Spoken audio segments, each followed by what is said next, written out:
Bab 997. Orang yang dipercayai. Hansen Yu tersenyum sedikit dan menjelaskan dengan lembut. Tuan Besar berkata, anak-anak selalu tidak dapat dipisahkan dari orang tuanya. Bentar lagi kalian akan segera balik ke China, jadi biarkan anak lebih banyak menemanimu. Dan dia bukan tipe orang yang berlebihan. Dengan adanya Cicit yang sudah menemaninya melewati tahun baru, dia sudah sangat senang dan puas, jadi. Kemudian, kata-kata Hansen Yu berhenti, dan kemudian dia menatap ke arah Glenn. Audrey Han sudah mengerti maksudnya, dan meremas pipi Glenn dengan lembut. Glenn, kamu mandi dulu, lalu tunggu Mami di kamar dulu, iya. Koper yang kamu bawa ada di kamar dadimu. Oh, baiklah Mami, kalau begitu Glenn mandi dulu. Setelah mengalihkan Glenn, Audrey Han bertanya, Paman Yu, kamu datang ke sini hari ini, pasti ada hal lain lagi bukan? Hansen Yu mengangguk, mengeluarkan kantong kertas kraft dari tas kerja dan menyerahkannya kepada Audrey Han. Audrey Han melihat kantong kertas kraft, tetapi sedikit takut untuk menerimanya. Terakhir kali Jerry Yuchi memberinya sebuah kotak kecil. Kotak itu berisi kalung berlian yang tak ternilai harganya, kali ini memberikan kantong kertas kraft, bukan untuk memberinya uang. Nyonya muda. Melihatnya menatap kantong kertas coklat dengan linglung, Hansen Yu memanggilnya. Audrey Han tersadar, Paman Yu. Ini. Bisakah aku bertanya apa ini? Hansen Yu tidak menjawab, tetapi secara misterius menyerahkan kantong kertas kraft kepadanya secara langsung. Nyonya muda bisa menunggu untuk membukanya nanti. Ini mewakili perasaan Tuan Besar Yuchi terhadap Glenn. Sebelum datang ke Tuan Besar perintah dan memastikan untuk menyerahkannya kepada Anda secara pribadi. Audrey Han mengambilnya dengan tangan gemetar, merasa ada sesuatu yang sangat penting di dalamnya. Tas semacam ini hanya bisa berupa uang. Tetapi ketika mengambilnya, itu tidak terlalu berat, itu tampak seperti sebuah dokumen. Mungkinkah? Sesuatu melintas di benak Audrey Han, dan dia mengembalikan kantong kertas kraft dengan kaget. Paman Yu, aku tidak bisa menerima ini. Bisakah kamu mengembalikannya kepada kakek untukku? Glenn masih sangat muda dan tidak perlu menyiapkan apapun untuknya. Sebelumnya aku telah menerima hadiah pertemuan kakek, dan sudah merasa sangat tidak nyaman, jika sekarang. Dia tidak serakah sama sekali, dan emosi di wajahnya tulus. Hansen Yu mengangguk memuji, Nyonya muda adalah orang yang realistis, tetapi ini adalah barang yang disampaikan oleh Tuan Besar. Saya hanya seorang bawahan keluarga Yuchi, hanya berkewajiban untuk melakukan apa yang diperintahkan tuannya. Paman Yu, jangan bercanda. Kamu adalah orang yang dihormati, bagaimana kamu adalah bawahan.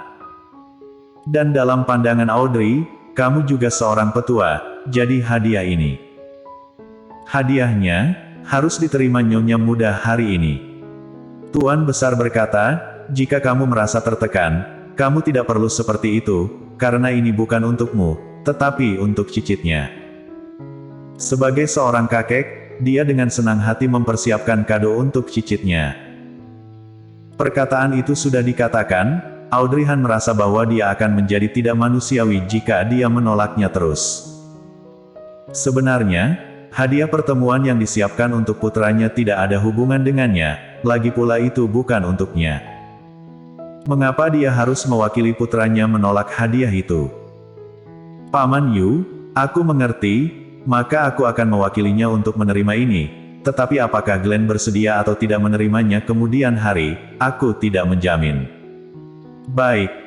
Paman Yu tidak membujuk apa-apa lagi pula tunggu saja sampai kemudian hari. Tugasnya sudah selesai dengan dia menerimanya sekarang. Adapun kelanjutannya, itu adalah urusan kelak. Setelah Audrey Han menerima kantong kertas kraft, dia merasa sedikit khawatir. Jerry Yuchi tiba-tiba menjadi sangat ramah tamah, dan dia masih tidak terbiasa. Bagaimanapun, dia sudah menerima berlian dengan harga setinggi langit. Itu merupakan barang berharga peninggalan keluarga, dan di dalam hati Jerry, barang itu pasti sangat berharga, tetapi dia memberikannya kepada cucu menantunya. Menurut pendapat Audrey Han, meskipun Aileen Song tidak menginginkan kalung ini, seharusnya kalung itu diberikan pada Annie Song, tetapi tidak disangka kalung itu malah jatuh ke tangannya. Kemudian ditambah dengan Glenn menerima hadiah ini lagi. Mungkinkah Jerry Yuchi sedang menghibur keluarga mereka? Karena Glenn tetap tinggal, jadi. Memikirkan hal ini, Audrey Han memandang Hansen Yu, sambil memikirkannya dan pergi ke dapur menuangkan secangkir teh untuk Hansen Yu, dan kemudian mengundangnya untuk duduk di ruang tamu. Terima kasih Nyonya Muda. Hansen Yu meneguk teh sambil tersenyum, lalu meletakkannya. Paman Yu, aku tahu kamu adalah seseorang yang sangat dipercaya oleh kakek, jadi aku ingin bertanya kali ini. Dia sedikit ragu-ragu, seolah-olah dia tidak tahu bagaimana membicarakannya. Tapi Hansen Yu sepertinya sudah mengetahui pikirannya. Setelah Audrey berada dalam keraguan seketika, dia berkata, Nyonya Muda ingin menanyakan tentang Glenn bukan? Sebenarnya Tuan Besar sudah menanyakannya tadi malam. Glenn bilang dia bersedia tinggal bersamanya kakek buyutnya. Tuan Besar sangat tersentuh, tetapi dia merasa bahwa anak itu harus selalu bersama orang tuanya, jangan seperti dirinya dahulu. Jadi, hari ini, beliau menyuruhku mengirim Glenn kembali, dan tidak berencana untuk membiarkan saya membawanya kembali. Mendengar itu, hati Audrey Han membeku untuk sementara waktu, dan dia mengangkat kepalanya untuk menatapnya. Paman Yu. Nyonya Muda, Paman Yu ingin mewakili Tuan Besar meminta maaf padamu atas apa yang telah dilakukan beliau sebelumnya, termasuk masalah Tuan Muda Koldi. Tuan Besar memiliki alasan yang sulit dikatakannya. Aku, Hansen Yu, telah melihatnya selama bertahun-tahun. Tuan Besar merasa sangat kesepian di dalam hatinya. Akhirnya dia menemukan cucunya, jadi dia membuat keputusan yang salah karena dorongan hati seketika, dan bahkan kemudian juga membawa tiket pesawat ke perusahaan, berharap Audrey Han akan pergi. Ketika melakukan hal-hal ini sebelumnya, tidak merasakan apapun sama sekali, tetapi memikirkannya sekarang, saya sangat menyesalinya. Audrey Han juga mulai mengingat kejadian ini, dan kemudian dia tidak bisa menahan tawa. Ini semua adalah masa lalu, dan aku sama sekali tidak membawanya ke dalam hati. Selain itu, aku hanya berterima kasih kepada kakek. Dialah yang memberi Kolden kehidupan kedua, tidak peduli apa yang dia lakukan, aku tidak akan marah. Hansen Yu memandangnya dengan lega. Aku Hansen Yu memang tidak salah melihat orang. Aku selalu berpikir bahwa Nyonya Muda adalah anak yang perhatian dan baik hati. Sekarang melihatnya, sepertinya itu benar. Setelah dipuji oleh Hansen Yu, Audrey Han sedikit tersipu, dan berkata malu, Paman Yu, kamu telah memujiku berlebihan, aku tidak sebaik yang kamu katakan.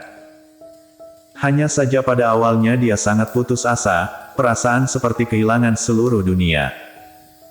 Kemudian, ketika dia mengetahui bahwa Kolden Ye masih hidup, dia sangat bahagia. Sejak saat itu, dia merasa bahwa ini adalah anugerah khusus Tuhan untuknya. Kalau tidak, dalam kecelakaan pesawat, ada begitu banyak orang yang kecelakaan, tetapi Kolden Ye masih selamat. Bagaimana dia bisa membenci? Nyonya Muda, karena tugasku sudah selesai, maka aku akan kembali dulu. Audrey Han sedang berpikir, tetapi Hansen Yu tiba-tiba berdiri dan hendak pergi. Audrey Han bangkit, Paman Yu, tinggallah untuk makan malam. Dan kakek bersambung.